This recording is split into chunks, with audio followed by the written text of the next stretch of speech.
గోమూత్రం ఇప్పుడు తమిళనాట పెద్ద డిబేట్ గా మారిపోయింది. సన్యాసులకు తీవ్ర జ్వరం వస్తే గోమూత్రాన్ని తాగుతారు. నేను అలానే చేశా, వెంటనే నయమైంది అంటూ ఒక ప్రొఫెసర్ చేసిన వ్యాఖ్యలు రాజకీయాల్లో దుమారం రేపుతున్నాయి.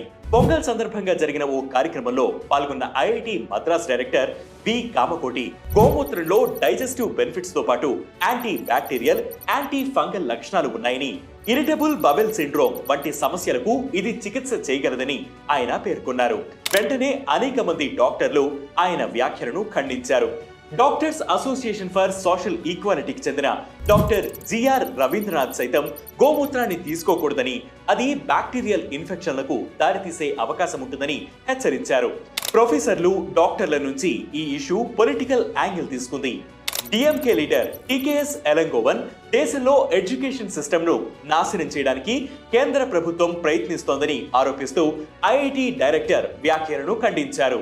కాంగ్రెస్ పార్టీకి చెందిన కార్తీ చిదంబరం కూడా నకిలీ శాస్త్రాన్ని ప్రజలపై రుద్దుతున్నారని ఆరోపించారు. కామకోటి తన వాదనలకు ఆధారాలు అందించకపోయినా, క్షమాపణలు చెప్పకపోయినా నిరసనలు చేపడతానని తమ్తై పెరియార్ ద్రవిడర్ కజగం నాయకుడు కె రామకృష్ణన్ హెచ్చరించారు.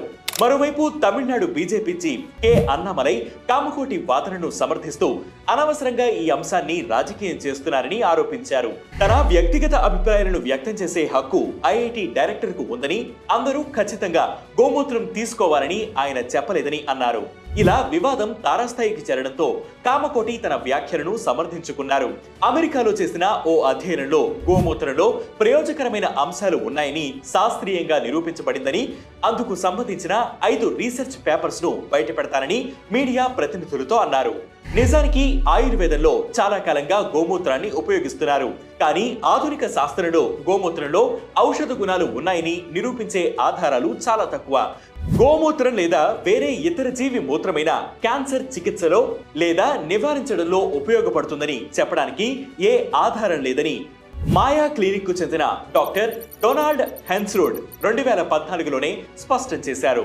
కోవిడ్-19 మహమ్మారి సమయంలో కూడా కొంతమంది ఇమ్యూనిటీ కోసం తమ శరీరాలకు ఆవు పేడ రాసుకున్నారు. కానీ ఆవు పేడ లేదా మూత్రం కోవిడ్-19 కి వ్యతిరేకంగా రోగ నిరోధక శక్తిని పెంచుతుందని ఖచ్చితమైన శాస్త్రీయ ఆధారాలు లేవని అప్పటి ఇండియన్ మెడికల్ అసోసియేషన్ జాతీయ అధ్యక్షుడు డాక్టర్ జేఏ జైలాల్ అన్నారు.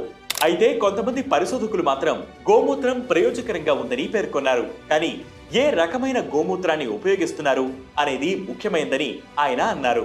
గోమూత్రంలో నైట్రోజన్, ఫాస్ఫరస్, పొటాషియంతో పాటు అన్ఐడెంటిఫైడ్ గ్రోత్ ఫ్యాక్టర్స్ ఉంటాయని, అది వ్యవసాయానికి తప్ప మానవ వినియోగానికి కాదని జంతు శాస్త్రాల రిటైర్డ్ ప్రొఫెసర్ డాక్టర్ బిఎల్ చిదానంద అన్నారు.